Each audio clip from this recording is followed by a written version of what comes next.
Kalmar est une cité maritime historique située sur la côte sud-est de la Suède, au bord de la mer Baltique, et la porte d'entrée vers l'île d'Öland.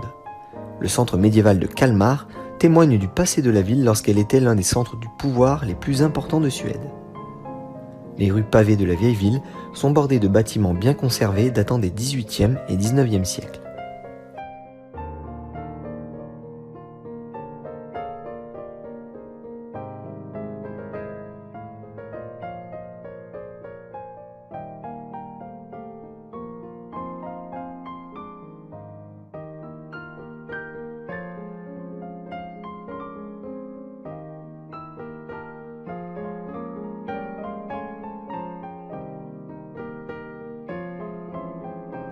Ce quartier abrite également ce qui fait la fierté de la ville, le château de Kalmar. Il fut érigé au XIIe siècle comme un donjon fortifié avant d'être transformé quelques siècles plus tard par le roi Gustav Vasa en un somptueux château Renaissance. On parcourt une série de grandes pièces très différentes comme les appartements de la reine et le quartier du gouverneur.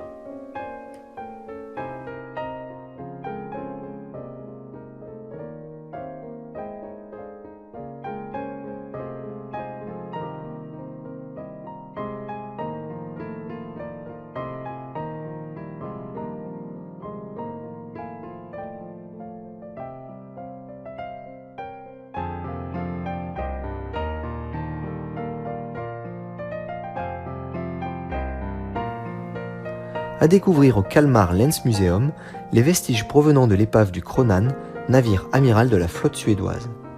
Il coula en 1676 au cours de la bataille d'Öland menée contre les Hollandais et les Danois à la suite d'une erreur de navigation causant la mort d'environ 800 hommes.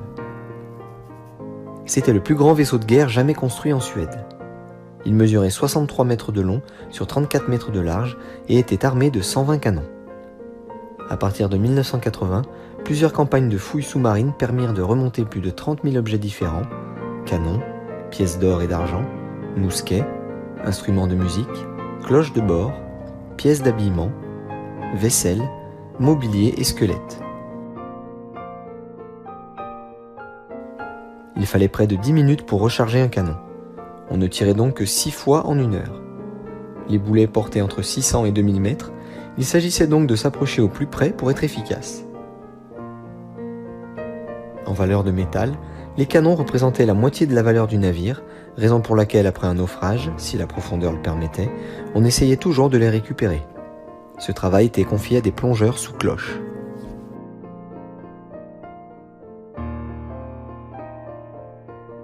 L'île d'Öland, surnommée l'île du soleil et des vents, est reliée au continent via un pont de 6 km.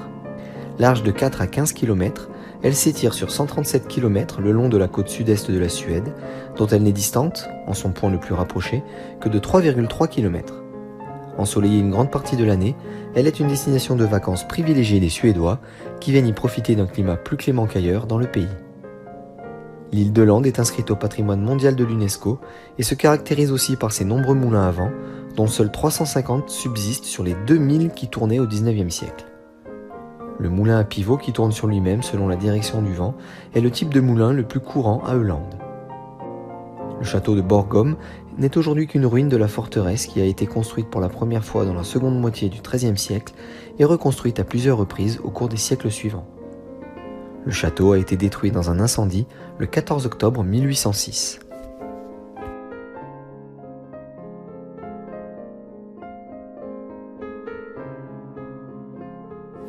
Linköping s'est beaucoup étendu depuis la création de son université en 1975.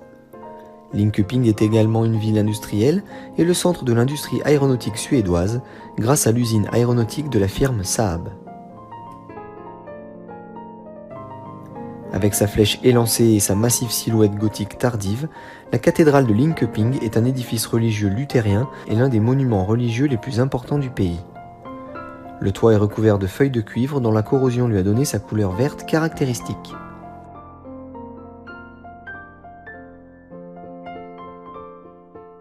Le clou de la visite est un arbre de vie, tout en argent, inspiré de la Bible, portant des fruits merveilleux. Pommes et raisins en or, oranges et pêches en vert. Chaque fruit symbolise une vertu. L'amour, la joie, la paix, la bonté et l'humilité.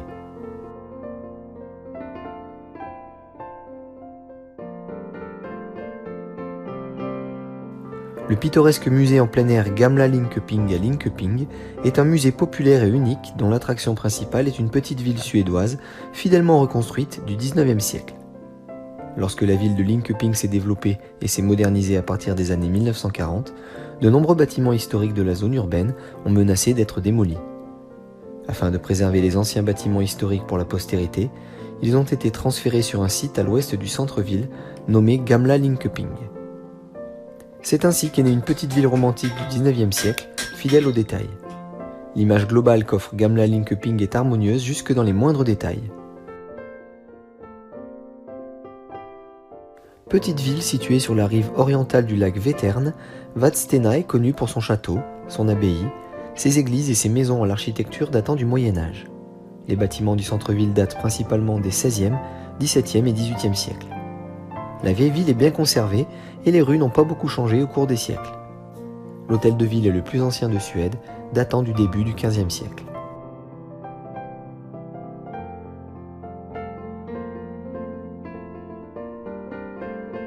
C'est dans cette ville que, en 1346, Sainte Brigitte de Suède a fondé un monastère, premier couvent de l'ordre de Sainte Brigitte.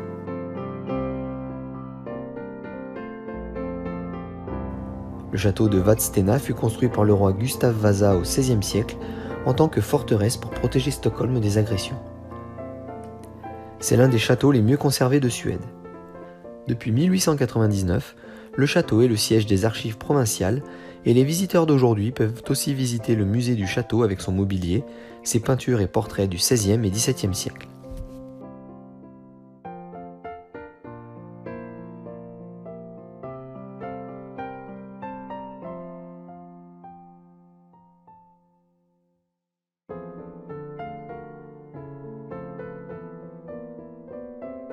Le château de Gripsholm à Mariefred au bord du lac Mälaren est l'un des principaux monuments historiques de Suède.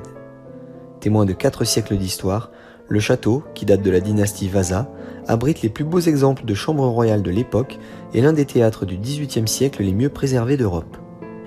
Le théâtre de Gustave III, que ce souverain féru d'art dramatique fit aménager dans l'une des tours rondes de style Renaissance du château. L'un des points forts de la visite est la collection de portraits de l'État suédois, représentant d'illustres personnages du pays, du règne de Gustav Vasa à nos jours.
Posée sur la rive nord du lac Mälaren à 40 km de Stockholm, Sigtuna a tout d'un décor de carte postale.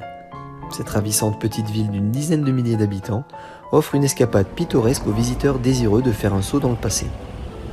Sigtuna est une destination prisée pour s'échapper du tumulte urbain de la capitale, sortir des sentiers battus et se retrouver au plus près de la nature et du folklore suédois. Datant du XIIIe siècle, Mariakyrkan fut le premier bâtiment du pays construit en briques. L'église est la seule église médiévale de Sigtuna à avoir survécu à la Réforme, les autres sont en ruine.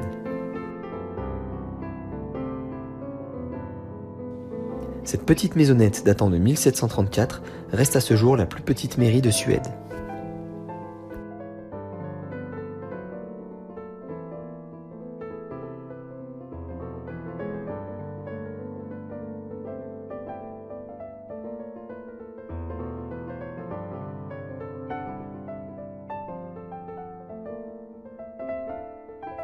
Située à 71 km au nord de la capitale Stockholm, Uppsala est connue pour son université fondée au XVe siècle.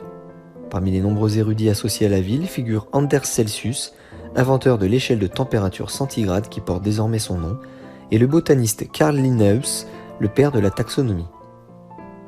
Uppsala abrite la plus grande cathédrale de Scandinavie, qui était le site fréquent du couronnement des monarques suédois jusqu'à la fin du XIXe siècle, et le lieu de sépulture des membres de la famille royale suédoise, comme le roi Gustav Vasa.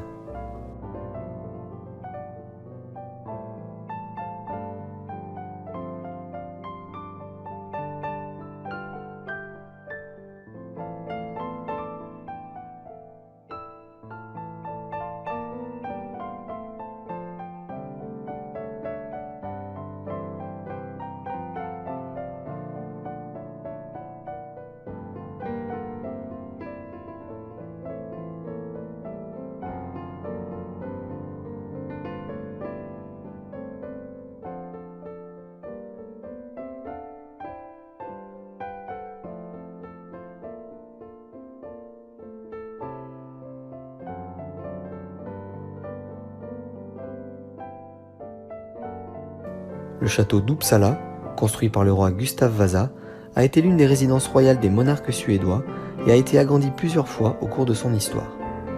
Aujourd'hui, il sert de résidence au gouverneur du comté d'Uppsala. Remarquez les canons orientés vers la cathédrale, une façon pour Gustav Vasa de bien montrer qui, du roi ou de l'église, avait le pouvoir.